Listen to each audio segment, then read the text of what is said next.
¿Qué tal? Buenos días. Hoy hablamos de uno de los mayores problemas a los que nos enfrentamos, uno de los retos a los que nos lleva el cambio climático, la falta de agua. En muchas zonas del país donde antes la sequía era cíclica, el problema se enquista año tras año, disminuyendo drásticamente las reservas hídricas. Varias regiones de España asumen que tendrán que adoptar restricciones cuando aún estamos en una supuesta estación húmeda.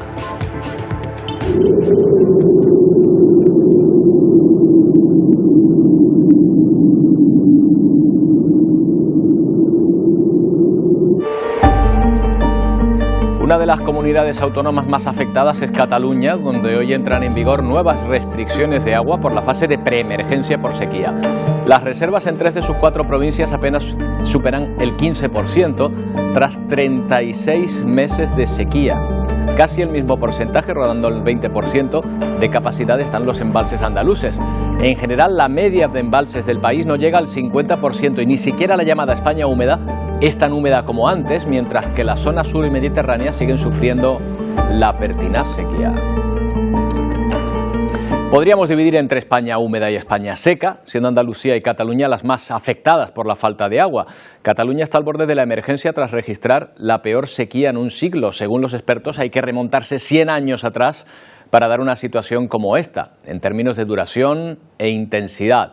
Las imágenes hablan por sí solas, ese terreno agrietado, esa vegetación cubriendo el suelo, por ejemplo, de esa presa en la que habitualmente había una capa de agua. El gobierno regional ya habla de limitaciones en el consumo y en prohibiciones en el uso de agua para riego. Bueno, pero el problema es global en todo el país. Este es el nivel de embalses ahora por comunidades autónomas. Además de Andalucía y Cataluña, también están en una situación crítica las reservas de Cantabria, en el norte del país, Murcia o Castilla-La Mancha. Estas 3 comunidades por debajo del 30% de capacidad máxima de sus embalses. La media nacional, como pueden ver ahí, apenas supera el 43%.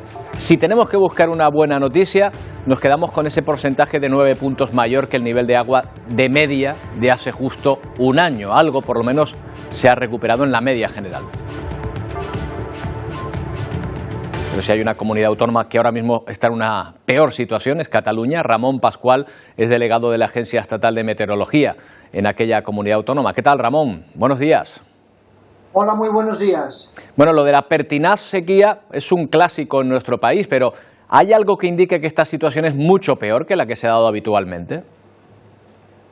Bien, efectivamente, en el clima mediterráneo los periodos de ausencia de precipitaciones, que es uno de los elementos de la sequía, recordemos lo que la sequía es un proceso complejo, pero que en primer lugar depende naturalmente de la precipitación, pues es un fenómeno habitual, ¿no? Las sequías forman parte del clima mediterráneo, pero es cierto que la que estamos viviendo actualmente, una sequía de larga duración, unos 3 años, es probablemente la más intensa, la más fuerte en el último siglo, seguida de las sequías del año 2008, sequías de los años 80, pero en fin, la actual, que se inicia aproximadamente en el 2020, tiene una elevadísima intensidad. En teoría aún estamos en la estación húmeda, ¿no? ¿No se van a recuperar las reservas ahora en otoño e invierno? Efectivamente, en otoño es la estación más lluviosa en buena parte de Cataluña, no en toda Cataluña, pero en la mayor parte, y podríamos esperar que durante el mes de diciembre, porque el mes de noviembre ya lo estamos finiquitando, pues podría ser que lloviera con una cierta alegría, aunque la predicción estacional que disponemos no muestra grandes precipitaciones. Podrían ser unas precipitaciones de carácter normal y, por tanto, con una normalidad pluviométrica no vamos a corregir un elevadísimo índice déficit, que es lo que tenemos en estos momentos. Ni siquiera la llamada gota fría, que creo que algo le toca también a Cataluña, ha servido para recuperar el nivel de los embalses. Bien, en Cataluña también hay distintas áreas, ¿no?, con distinto grado de afectación de la sequía. Las comarcas más orientales, las provincias costeras, especialmente el nordeste, son las más afectadas. En cambio, la provincia de Lleida, sobre todo su Pirineo y Prepirineo, han recibido algo más de precipitación porque ha habido vientos atlánticos que han favorecido las precipitaciones en esa zona, igual que ha pasado, por ejemplo, en el Pirineo aragonés.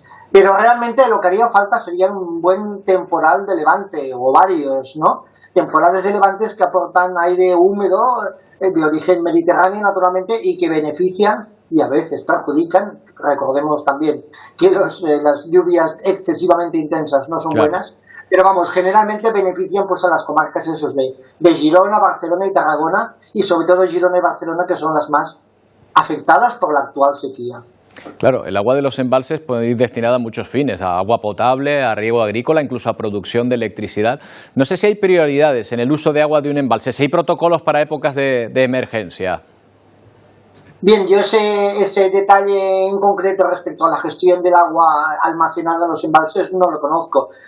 Por supuesto que depende de las zonas, ¿no? Hay zonas en donde la demanda mayor de agua viene por parte del sector agrícola. En otros, como el área metropolitana de Barcelona, con una conurbación de aproximadamente unos 4 millones de habitantes, pues es probablemente el uso doméstico la principal fuente de demanda. Y es ahí donde, entre otras acciones, se va de alguna manera a intervenir por parte del gobierno. Ramón, a medio o largo plazo, ¿están estas regiones del Mediterráneo a una sequía ya, quizá por el cambio climático similar al que padece también secularmente Andalucía?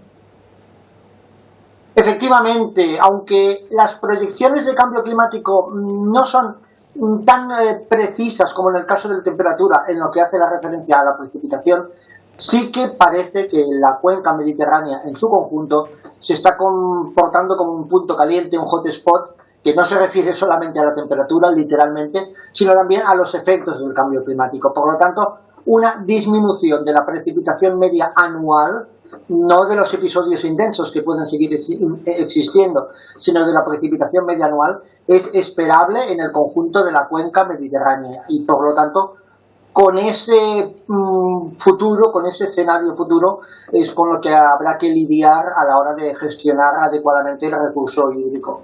Bueno, Ramón, el año pasado hubo quien se encomendó a la Virgen de Montserrat para que lloviera. No sabemos si este año hará falta. Cualquier ayuda será buena en todo caso, pero esperemos que no haga falta. Gracias por atendernos. Muchas gracias a ustedes. Bueno, por supuesto en Canarias no nos salvamos de este problema. Fíjense que el Gobierno de Canarias y el Consejo Insular de Aguas de Lanzarote van a aprobar previsiblemente antes de acabar el año el tercer ciclo del Plan Hidrológico Insular y el segundo ciclo del Plan de Gestión por Riesgo de Inundaciones. Estos planes buscan solucionar los graves problemas de agua que sufre esta isla. Obras que incluyen una nueva estación de bombeo y un depósito en Arrieta para mejorar el transporte de agua. Se espera que estén acabadas ya el próximo verano. Miramos ahora hacia la Franja de Gaza. La tregua entre Israel y Hamás se está cumpliendo y va por su sexto día. Los 4 pactados inicialmente y los 2 que se añadieron después. Según ha informado el ejército israelí, Hamás ha liberado a otros 12 rehenes en las últimas horas. Son 2 más de los que estaba previsto.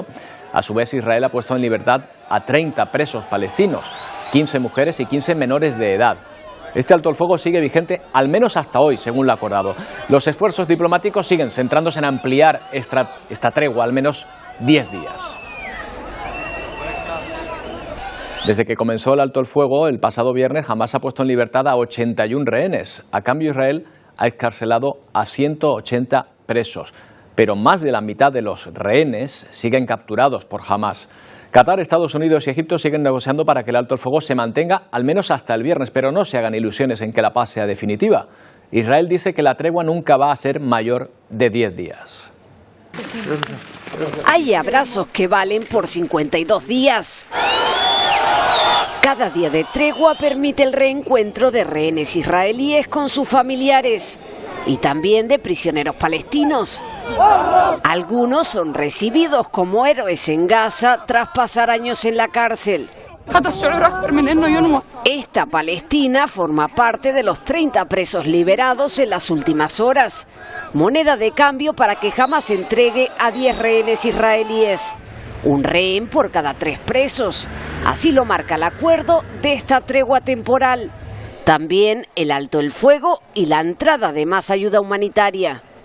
Todavía quedan 24 horas para que expire el acuerdo actual, pero todos presionan para extenderlo 2 días más. Los máximos responsables de los servicios secretos de Estados Unidos, Egipto e Israel se han dado cita en una importante reunión para que el alto el fuego se mantenga al menos hasta el viernes.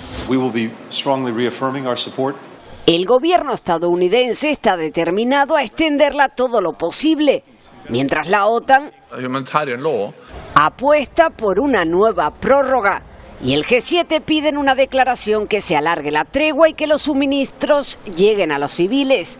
Las partes negocian con la mediación de Qatar, aunque Israel advierte: la extensión nunca será de más de un total de 10 días.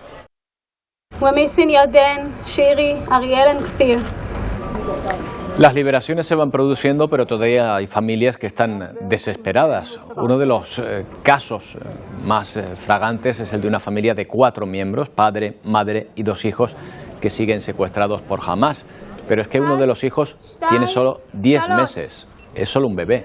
Su familia suplica que lo dejen en libertad. Se llama Kifir y ya ha pasado más de 50 días de su corta vida en cautiverio. Sus esperanzas de encontrarlos con vida se agotan porque ninguno de ellos está por el momento en la lista de liberados.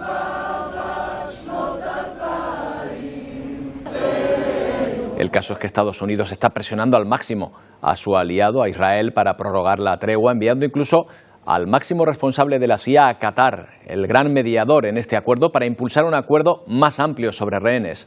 Vamos hasta Washington. Carolina Valladares.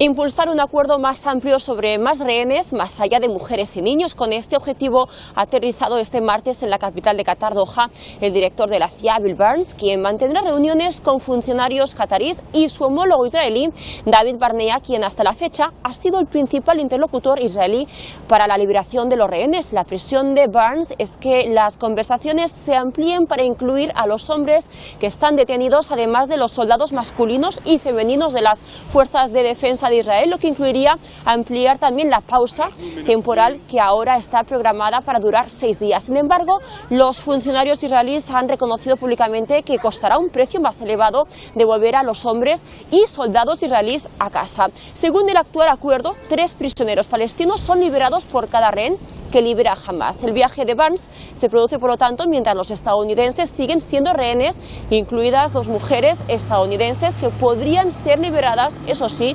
según el acuerdo actual. Desde Washington, Carolina Valladares, de La Voz de América para la Alianza Informativa Latinoamericana. Bueno, un respiro el que se está produciendo después de 7 semanas de asedio que ha dado pie a la entrada de ayuda humanitaria por el paso de Rafah, al sur de la franja.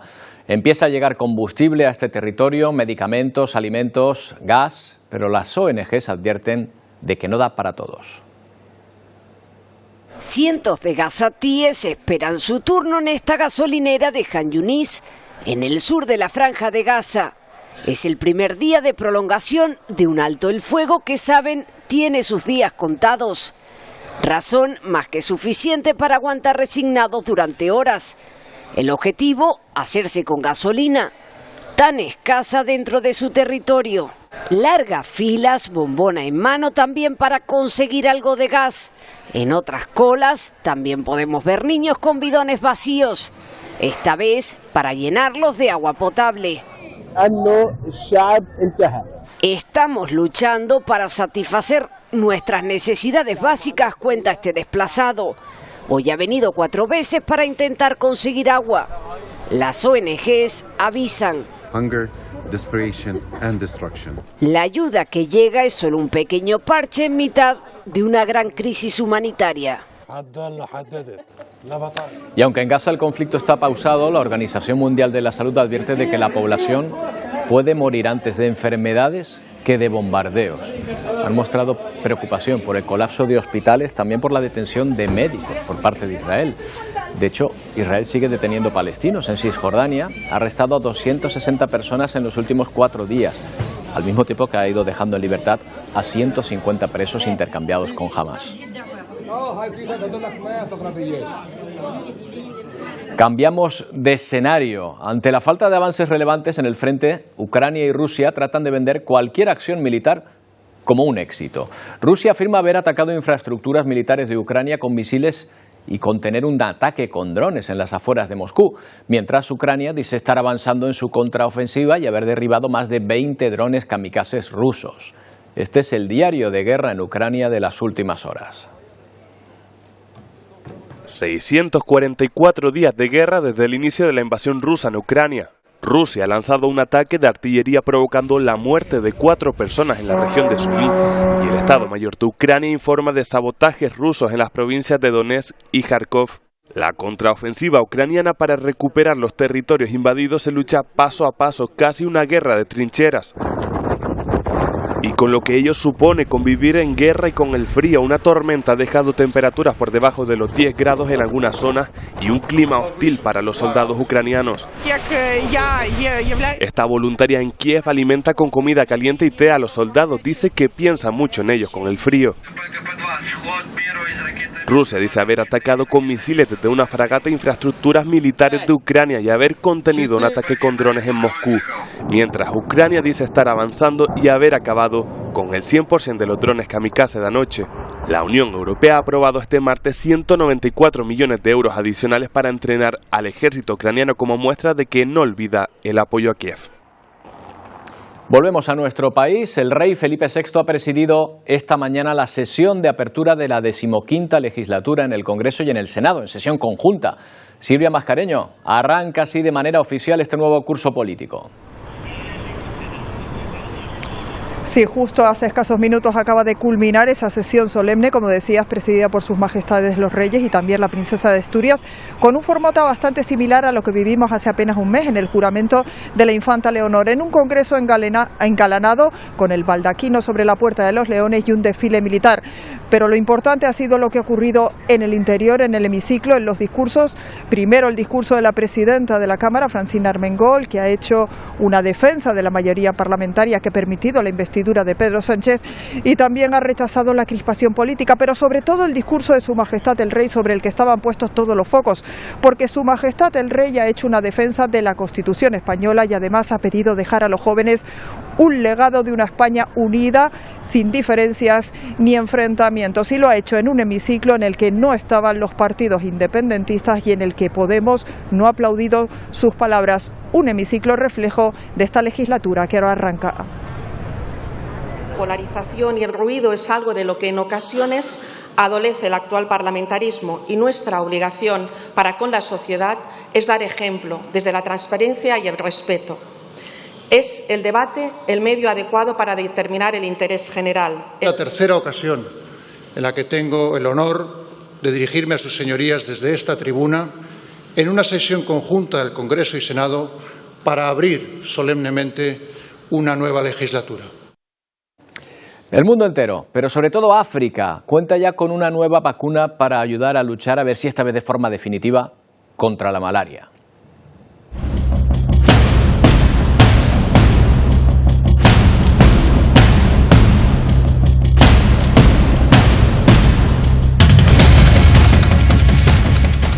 La llaman la vacuna barata y precisamente eso, su reducido coste en comparación con otras vacunas, es su gran aval. La estadística año tras año es tan clara como cruda. 500.000 de niños mueren anualmente en las zonas de África más afectadas por la malaria. Se espera que una treintena de países en ese continente produzcan esta nueva vacuna ya el próximo año, en 2024.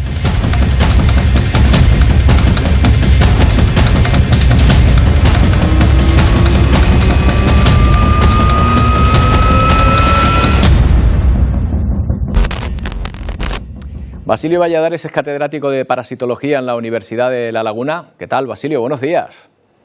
¿Qué tal? Buenos días. Bueno, esto es una buena noticia, ¿verdad? ¿Qué diferencia hay entre esta vacuna y las anteriores? Cuéntenos.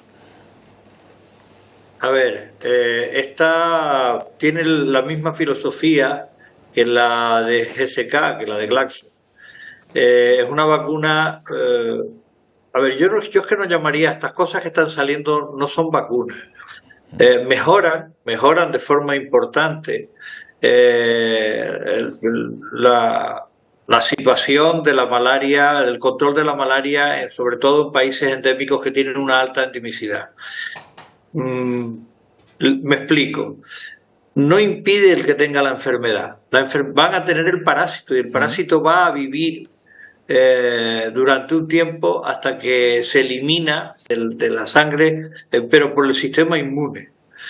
Mejora toda la parte clínica en el 70% de las personas más o menos, lo mejora de forma importante. Y las graves las mejora en 20 y tantos, no llega a un 30%. Es decir, son vacunas que mejoran algo, pero que no lo han resuelto. De hecho, los propios autores de la vacuna indican que no es la solución, que ayuda, que mejora bastante, pero que no es la solución. Esta tiene dos ventajas. La que acabo de oír del precio, que es importante, es la mitad o menos de la anterior, de la de Glaxo, que eso, hablando en euros, de pasar de casi 7 euros a pasar a 2 y algo, es una cantidad pues muy importante. Segundo, el número de dosis es menor el número de dosis que hay que poner, pero bueno, también suelen poner hasta las 4 dosis. Y el tercer aspecto es que parece que los ayudantes de esta vacuna, que son distintos de la otra, ayudante es la sustancia que se le pone a la molécula que hace de vacuna y que estimula la respuesta del sistema inmune. Bueno, pues los ayudantes son distintos, con lo cual no compiten en la producción y este parece que tiene menos efectos secundarios, por lo que he leído, tiene menos efectos secundarios que la anterior, que la GSK. Por lo tanto, es un avance más, es una ayuda más, pero no es la vacuna que hay que buscar para la malaria. Mire, hay una cosa fundamental en todo esto. La vacuna frente a protozoos son muy complejas. El protozoo, a pesar de ser microscópico, a pesar de ser unicelular, es tremendamente grande para el sistema inmune. Y una vacuna para controlarlo, sobre todo un protozoo que tiene en su ciclo biológico varias formas y que entra por la sangre, va de una forma, luego va al hígado, se cambia a otra forma y luego va a la sangre y se cambia a otra forma, hace que sea muy complejo la forma de controlar. Por lo tanto, no hay ninguna vacuna frente a protozoos que se puedan poner los humanos. En la que más se ha trabajado es la de la malaria, y no se consigue todavía resolver el problema. Ni siquiera, Basilio, combinando lo que hay, combinando, por ejemplo, este medicamento con la anterior vacuna o la del doctor Patarroyo en su momento, que también fue muy comentada. Sí, la del doctor Patarroyo sí impedía la entrada, o sea, que el parásito se multiplicara. Y por eso el porcentaje de protección que daba la del doctor Patarroyo era total.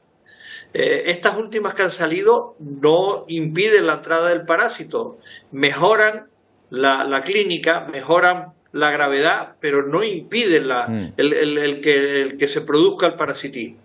La del doctor Patarroyo sí impedía la producción del parasitismo, dependiendo de la zona y del tipo de parásito, entre el 30 y el 50%. Lo que pasa que, bueno, por circunstancias de la vida y por la salud que tiene ahora el doctor Patarroyo y una serie de problemas que ha tenido en su laboratorio, está parada, es decir, no ha terminado de cuajar como vacuna para ponerse a las personas. Se ha experimentado perfectamente en monos y demás y ha funcionado muchísimo mejor que todas estas, pero no ha terminado de cuajar para llevarla a los humanos. A lo mejor, Basilio, porque al donar la patente el beneficio es menor en la investigación, el beneficio económico, quiero decir. No lo sé, no sé cuál ha sido la razón exacta. Sé cosas que han ocurrido, pero no sé si ha sido el hecho de haber donado, porque él donó la SPF66, que era la primera molécula que funcionó como vacuna sintética. Esa fue la que donó a la OMS, pero la OMS lo paró. Con ese porcentaje que tenía la OMS lo paró. En cambio ha autorizado otras vacunas con un porcentaje igual o inferior que no impedía la multiplicación del parásito. Es decir, hay cosas que no entiendo y como no las entiendo, pues prefiero no comentar. Pero Basilio, sobre estas vacunas, los mismos autores dicen que es una ayuda. Es cierto que es una ayuda, mejora el que haya un porcentaje menor de gravedad y de casos clínicos, pero la parasitemia, es decir, la presencia del parásito en sangre existe y eso no es la solución. Por eso ellos mismos indican que es una ayuda, es un avance más, pero no es la vacuna que se necesita para la malaria. Basilio, hay zonas del mundo donde ha habido malaria, pero se ha acabado con ella, por lo menos se ha controlado eliminando el vector, que es el mosquito. ¿Esto en África no es posible? Lo intentaron con el DDT, pero el DDT era un insecticida muy bueno, pero era residual y que quedaba contaminado el medio ambiente. Y lo tuvieron que parar porque se producía un daño añadido muy importante. Efectivamente, la frase que acabas de decir es la solución que en algunos casos se está empleando, es decir, controlar la densidad de la población del mosquito y utilizar mosquiteras para que el mosquito no te pique. Es decir, si controlamos el vector, no hay enfermedad. Canarias, por ejemplo, tuvo malaria hasta principios de 1900 y hubieron brotes importantes que están documentados en la prensa. Y ahora no la tiene. ¿Y por qué no la tiene? Pues porque la densidad del vector del anófeles que hay en Canarias es tan baja que es incapaz de producir un brote de malaria en Canarias. En cambio, nosotros recibimos enfermos de malaria todos los años, tanto en todas las islas, pero principalmente en Tenerife y Gran Canaria. Pero bueno, ahí se para. Llega el turista o llega los inmigrantes con su malaria puesta, se le trata y se acabó el problema. Al no haber vector, al tener controlado el vector, se tiene resuelto el problema. Claro, pues esperemos que siga así. Gracias por las aclaraciones, profesor Valladares. Encantado de saludarle un día más. Gracias a ustedes, buenos días. Hacemos una pausa, volvemos con más noticias, no tardamos.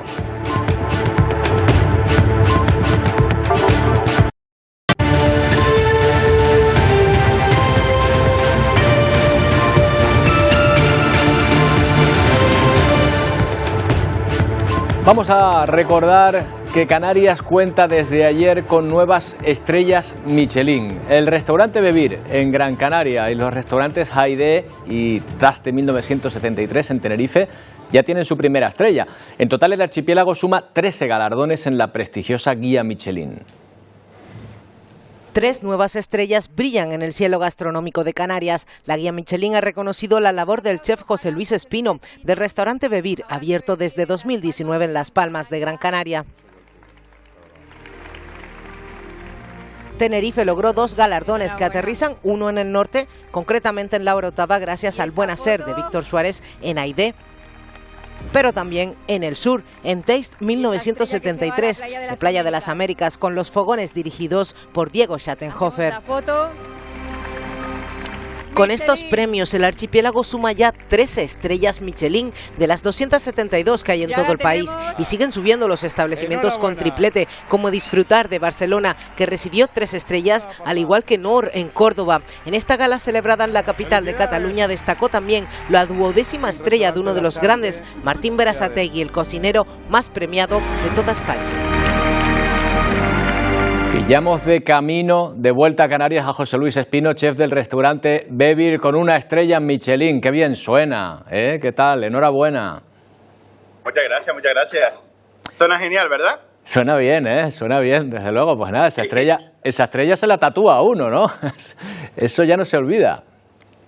Eso dicen, ¿no? Muchos cocineros que la tienen tatuada. Yo no sé si lo haremos o no lo haremos, pero bueno, probabilidades hay.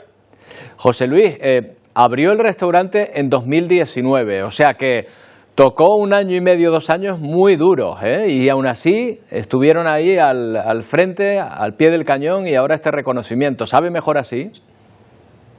Sí, bueno, sí que hay que reconocérselo a Rogelio Tenorio, que es el propietario del restaurante y era el que integraba el primer equipo. De ese primer equipo que lo inauguró, todo cambió hace 1 año y medio. Hace 1 año y medio cambió completamente el equipo. Salimos de la guía, tuvimos que volver a entrar, así que realmente lo que ha sido el periodo nuevo del restaurante Bebir ha sido 1 año y medio. Claro, José Luis, uno a la hora de plantear un servicio, un restaurante, una carta, tiene que hacerlo conforme a un concepto previo que después se traslade a todo lo demás. ¿Cuál sería el suyo? Nuestro concepto es todo huerta, todo mar, solamente usamos productos de la huerta y del mar. Intentamos hacer un aprovechamiento total del producto. Ahora mismo estamos en torno al 95% del producto orgánico, ya quitando el 5% que ya es merma absoluta, que son cosas que no se pueden usar, bien siendo agallas, bien siendo ojos de pescado y demás, que bueno, podríamos darle un pequeño uso, pero aquí por hoy no lo hacemos, también por no repetirnos 100% en el menú. Así que ese es el concepto que tenemos ahora mismo, y que va a seguir en el restaurante. Claro, ya son 13 en Canarias, 13 estrellas Michelin. Me da la sensación que hay una generación de jóvenes cocineros que se han ido formando ya y que ahora mismo están surgiendo, están eclosionando. Usted es uno de ellos.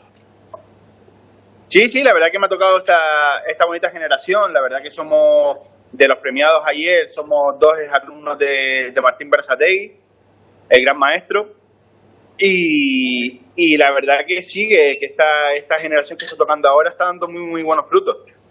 Pues nada, a seguir dando garrote, ¿no es lo que dice Martín Berasategui? Sí. Bueno, pues a seguir, José Luis, enhorabuena, de verdad, todo el orgullo de los canarios por tener otra estrella más en este restaurante en concreto. Gracias. Muchísimas gracias, un saludo. Bueno, pero no es la única, son 3 más y son 13 ya en el conjunto de Canarias. Alguien que está viendo y analizando esta evolución de la restauración en nuestras islas es Antonio de la Cruz, que es presidente de la Academia de Gastronomía de Tenerife. Antonio, ¿qué tal? ¿Cómo van cambiando los tiempos a mejor, en la cocina canaria en concreto? Buenos días, Roberto, a muchísimo mejor. Ya en Tenerife ya tenemos 9 estrellas, estas 2 últimas son merecidísimas. Antes de seguir, felicitaciones a José Luis Espino. Tengo que ir por el Bebir cuanto antes, porque no tengo que reconocer que los desconozco. En cuanto a los 2 de Tenerife, son magníficos, tanto Diego como Víctor Suárez son magníficos chefs, y se sabía que iban a llegarles este reconocimiento merecidísimo. Diego es un gran investigador, tiene un equipo que colabora con él. Hay 2 académicos, compañeros nuestros,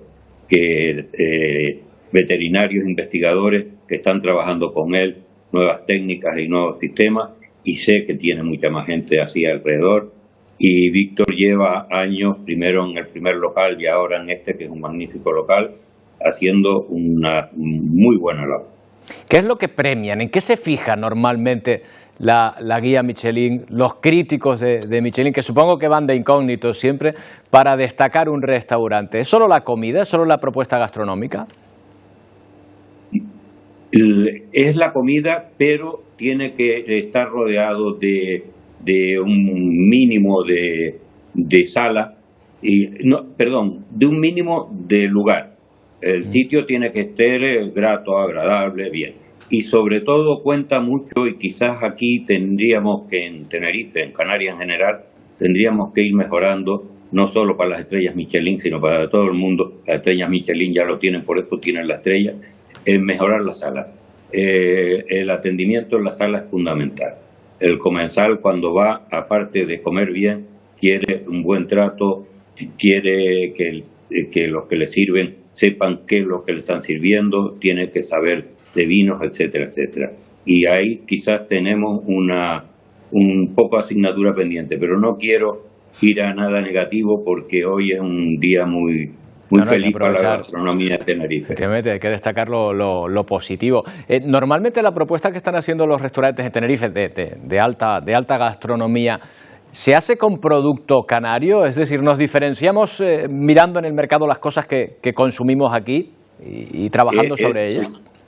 Sin lugar a dudas, los estrellas Michelin todos usan productos canarios, y otros muchos chefs que estrellas Michelin están haciendo muy buena cocina, básicamente se distinguen por usar el producto canario, y los buenos lo hacen muy bien. Por cierto, no quiero terminar, Antonio, esta entrevista sin recordar que la Academia de Gastronomía de Tenerife acaba de entregar también sus galardones, ¿no? Sí, te agradezco que me dejes hablar de mi libro. Sí, hemos entregado el galardón de este año, todos los años entregamos uno. El galardón de este año, el 2023, se lo hemos entregado a Sebe Díaz, del taller de Sebe, en el Puerto de la Cruz, que es un magnífico chef que está haciendo un gran trabajo, y de verdad que recomiendo muchísimo ir por allí, porque no sé cuándo llegará la estrella, pero seguro que le llegará. Bueno, pues ahí queda ese premio también de la Academia de Gastronomía de Tenerife. Antonio, gracias. Buenos días. Gracias a ti, Roberto. Buenos días. Bueno, yo me iría encantado a probar cualquiera de estos restaurantes, por ejemplo, con Pedro Machín y Wendy Fuentes, con los que contactamos ahora. ¿Qué tal? Ahí lo dejo. Pedro, Wendy. ¿Qué tal, Roberto? Buenos días. Mira, nos pillaste aquí repasando un poco los contenidos que tenemos para hoy, pero que sí, que los tenemos todo listo y en nada comenzamos en tan solo unos minutos. Hoy, por ejemplo, nos vamos a ir hasta la zona de Barrio Nuevo, en el municipio de San Cristóbal de la Laguna, para hablarles precisamente de un posible caso de maltrato animal. Vamos a estar por allí y les daremos todos los detalles. Bueno, y si su vehículo tiene más de 23 años, seguramente que luce en su matrícula ese indicativo provincial de TFIGC. Bueno, pues en total en Canarias hay más de 257.000 vehículos antiguos. Nosotros nos preguntamos qué va a pasar con ellos. ¿Van a desaparecer con la aplicación de restricciones por la contaminación? Lo veremos con detalle porque además también muchas administraciones públicas están aplicando muchas más restricciones que están, bueno, pues obligando a reducir el número de ese tipo de vehículos. Además, hoy abriremos nuestro consultorio sexual para hablarles de las infecciones de transmisión sexual. Por ejemplo, un dato, la gonorrea se ha multiplicado por 20 en los últimos 10 años, la sífilis se ha multiplicado por 7 y nos preguntamos cuáles son las barreras de transmisión, cómo poder rebatir un poquito esta realidad. Hoy estaremos con Jenny Rivero en nuestro plato.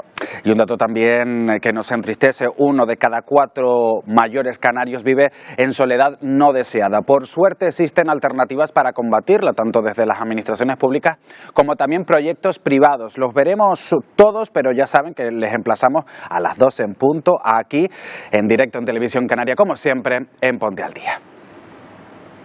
Bueno, hasta entonces nosotros vamos hablando de la crisis migratoria aquí en las islas. Salvamento Marítimo actuó durante la noche para rescatar a 95 personas que viajaban en 2 embarcaciones. Una interceptada en Lanzarote con 40 migrantes, otra cerca de Fuerteventura con 55. Estas imágenes corresponden a los ocupantes de esta última cuando llegaban a puerto de Gran Tarajal. 46 hombres y 8 mujeres de origen subsahariano y también 2 hombres pakistaníes. A lo largo del día de ayer llegaron otras 3 embarcaciones a las costas de Lanzarote. Venían más de 140 personas a bordo, entre ellas 17 mujeres y una niña, en este caso todos de origen magrebí. Con estas 3 embarcaciones, Lanzarote supera ya la decena de cayucos auxiliados desde el domingo. Llegadas que han vuelto a colapsar el centro de acogida temporal de Arrecife, que está muy por encima de su capacidad. Las derivaciones previstas para ayer a otras islas no pudieron realizarse por problemas burocráticos. Con esta situación, una parte de los migrantes ha tenido que ser reubicada en la comisaría de la policía.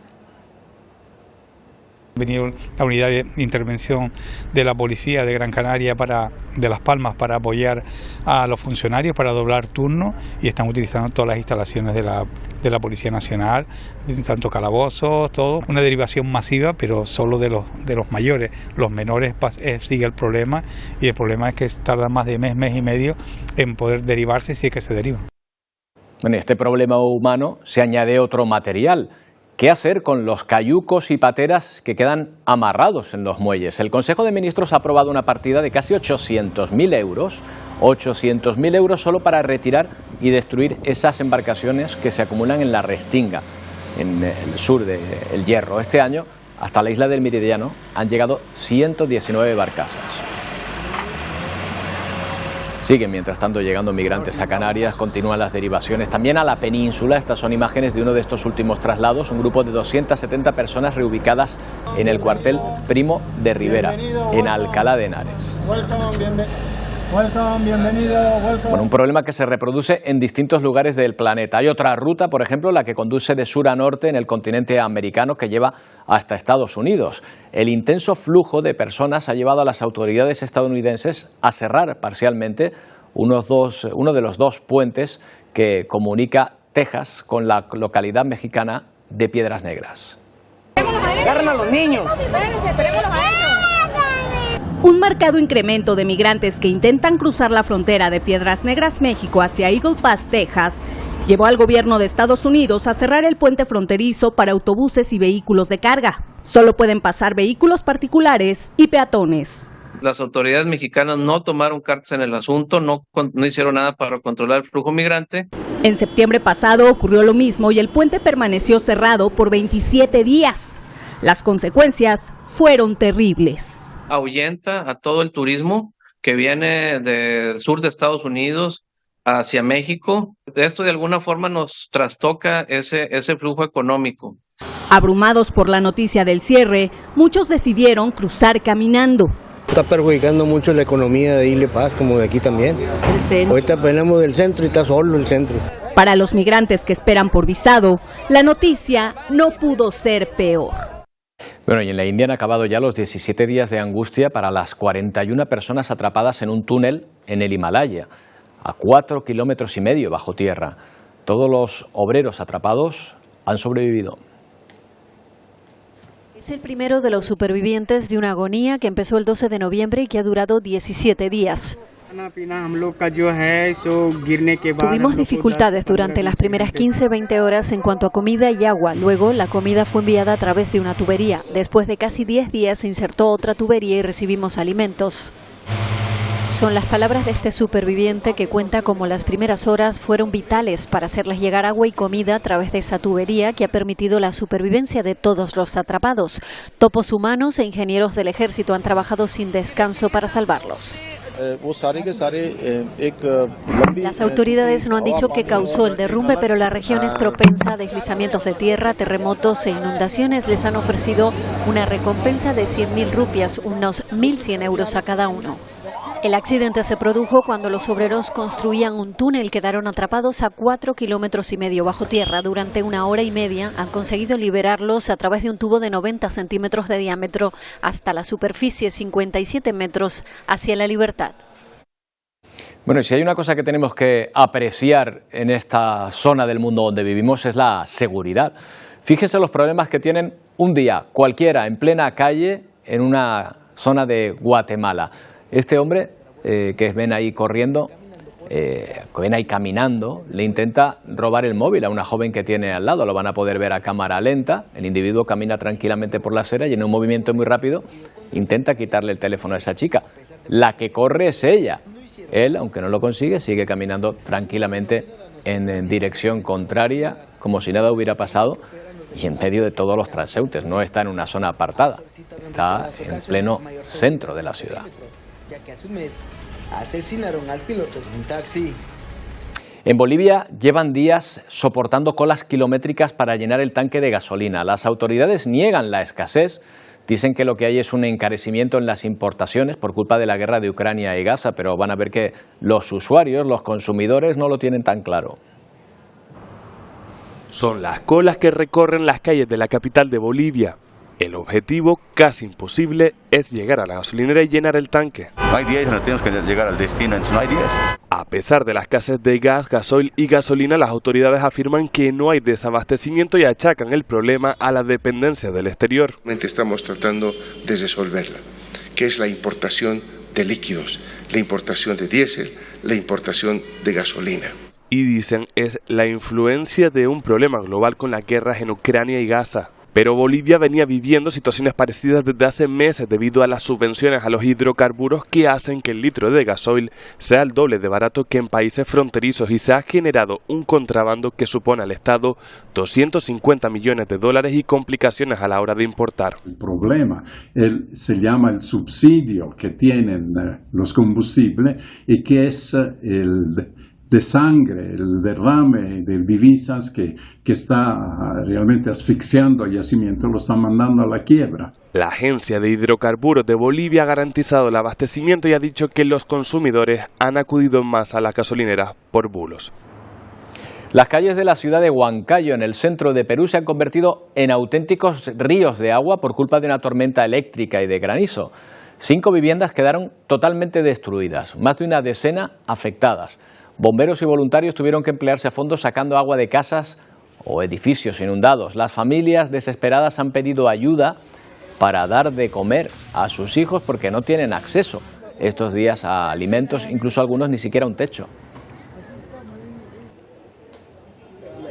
Todo lo contrario en varios países de Centroamérica, donde la sequía está provocando un aumento de picaduras de alacrán. Este es un tipo de escorpión que tiene un veneno que a veces puede ser mortal, sobre todo para niños pequeños. En Paraguay, 2 menores han fallecido, de hecho, en noviembre por la picadura de este insecto. También algunas regiones de México están experimentando el aumento de las picaduras, porque está aumentando la población de estos animales. Los expertos recomiendan acudir rápidamente a un centro hospitalario para tratar de combatir cuanto antes el veneno. Bueno, y ahora una buena noticia que nos llega desde este parque de Sumatra, en Indonesia. Ha nacido un rinoceronte que está en peligro de extinción, peligro crítico. Es el segundo que nace en estas instalaciones del santuario de rinocerontes. Esta cría macho eleva la población a 10 en ese santuario donde están tratando de conservar la especie. Es una muy buena noticia. Este es el rinoceronte vivo más pequeño y peludo, con menos de 80 miembros de su especie en todo el mundo. Su principal característica, esos dos cuernos que tienen en la cabeza.